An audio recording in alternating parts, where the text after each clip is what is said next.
VG, it seems like companies have no problem coming up with new ideas, but then when it comes time to actually put them into practice, make them part of the business, that's where things start to fall apart. How can we start to solve this problem? You see, the biggest challenge is in execution because only when you start executing a new idea, conflict between the new and the old happens. When during the idea generation, even the core business is happy. But only when you start to execute the new idea, you have to allocate resources. You have to evaluate them differently. That's where the conflicts happen. But also during execution is where failure is noticed. During idea generation, there is no failure. In fact, during brainstorming, we say no idea is a bad idea.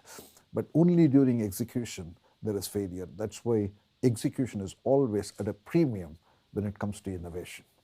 So I know one of the ways that you've come up with to get at this issue is what you call the three-box solution. What are the three boxes? You see, I ask companies, take everything that they do and put them in three boxes. How many of their activities are in box one, which is manage the present? Improve the efficiency of your current businesses, the way they are constructed today. How many of your activities are in box two? And box two is about selectively forget the past. And how many of your activities are in box three? Box three is about create the future. Manage the present, box one. Selectively abandon the past, box two, and create the future, box three. And what I find working with organizations is they way over focus on box one. Whereas box one is important, you also need to allocate resources and energy on box two, box three. Therefore, my work has always been how can you actually help companies engage in box two, box three while they are focused on box one. Hmm. Well, it's also interesting because I think people get excited about box three, inventing the future. Sounds great. But box two, forgetting the past, that seems like it's actually pretty hard. It is perhaps in working with companies, I have concluded box two is the biggest problem. Box two is about forgetting, box three is about creating, box three is about learning, box two is about unlearning. And forgetting is the biggest problem because the things you have to forget today still has value today. And that is your strengths today are the ones you have to forget many times. Take, for instance, an example of Microsoft. Microsoft came into existence and became extremely profitable by selling Windows and installing that in PCs. So Windows-powered PC was their box one business by, say, mid-1990s. Now, since then, they have missed a lot of box three ideas: search, digital music, social network, smartphone.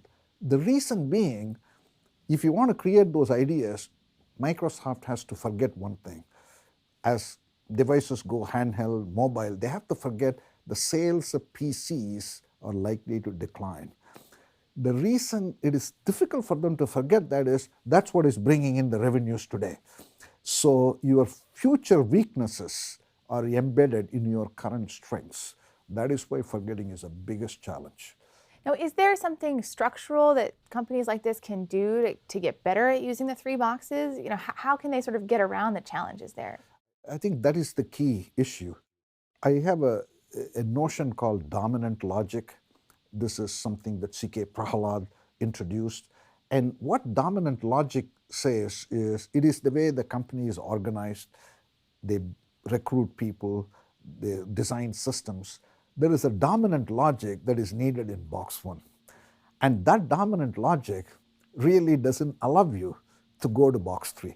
So therefore, the box two challenge is to forget your current dominant logic. But at the same time, you have to preserve it because box one is still valid. It's not gone out of business. Therefore, the key leadership challenge is how do you preserve your current dominant logic and at the same time overcome it?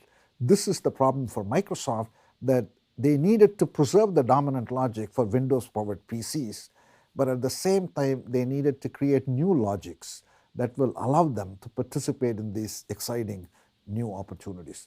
That's the central challenge. Now, I know that while the book is new, this is an idea that you've been working with for a very long time. And I'm just wondering, how has your thinking on this idea evolved over time to the point where you felt like, let's get this down between two covers? Yeah, I think I have been using the three boxes now literally for 35 years. And it, the way I have now crystallized is in order to preserve your current dominant logic as well as to overcome it, you need to create a dedicated team. And there has to be some separation between the dedicated team and the core business. But at the same time, the dedicated team cannot be isolated from the core business. Therefore, it has to be connected to the mothership. So I have now come to the conclusion in the last 35 years, we need a hybrid organizational model. So if an organization wants to excel in box three, they need to create a dedicated team, and the dedicated team should be built as though it is a new company from scratch.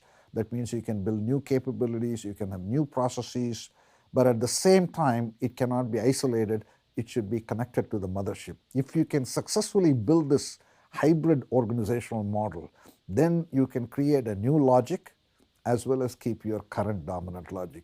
You can have the cake and eat it too. I'm curious to know a little bit more about the leader's role in this. We've heard a lot of people have opinions on what the leader should do when he needs his organization to innovate. What should he or she really do in your view? I think it is absolutely critical it starts at the top, because the person who has to practice it the most is the CEO of an organization, because they are responsible for today's business, but they are also responsible for planting the seeds that will create tomorrow. Therefore, in their own behavior, they have to exhibit it. And it is all about courage, because getting to the future is about taking steps when you don't know the answers, when you have incomplete information. How do you prepare for futures you cannot predict? That is really the central load of leaders. But this is not just the job for leaders alone. It has to be really something that has to be practiced up and down in the organization. But it has got to start at the CEO level. And I've been fortunate to watch some great CEOs who really practice it. Well, and of course, it sounds like it's not really enough for the CEO just to say, this is the mandate, we have to do it, here's a little bit of money, go off and, figure it out. That's not quite enough. No, not at all. And therefore, the role of CEOs, I say, is to identify mavericks. So these are people in the fringes of the organization. And these are typically young employees. They have two characteristics. One, they have crackpot ideas. Second, they don't get along with people. And it is the job of CEO, because they don't get along with people, they are suppressed, their voices are never heard, therefore the job of CEOs, if they really need to create the future, as an example, have to empower, locate and empower these mavericks. Similarly, it is the job of CEOs to make sure that you hire the talent for tomorrow before you need it. So there are actions CEOs can take which involves the entire organization. They cannot do it by themselves, but there are actions they can take so that the whole organization really gets aligned and creates the future. What about resolving some of the tensions between the dedicated team that's sort of trying to invent the future and then the existing core business that's managing the present? How can a CEO really manage those tensions? I think that is one of another central role CEOs need to play, that there will be tensions between the new and the old. It is natural, between the dedicated team and the core. And therefore, particularly if there is potential for cannibalization. And it is the CEO who has to constantly remind the organization there is cost of cannibalization, but that there is cost of inaction. And if the cost of inaction is higher than cost of cannibalization, you have to make the argument constantly as to why the future is important and today is important. Both are important in a way. So this is another role CEOs have to play. Are there particular companies you think of who really get this right? I mean, it seems like it's pretty hard to pull off. In fact, that is interesting. The thing about the three boxes is it is so simple that CEOs get it. And that's the power of this idea. The simplicity is where the power lies. And over time, of course, I have refined it, having worked with a number of companies, but the core ideas have not changed. And the beauty of this framework is it applies to a large company or a small company. It applies to manufacturing or high tech. It applies to nonprofit or for profit.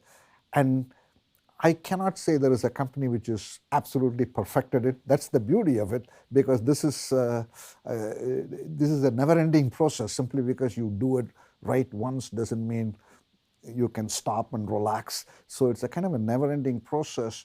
And given the change is always going to be there with us, I say this framework will never go out of fashion, because this is essentially a way of managing time and change.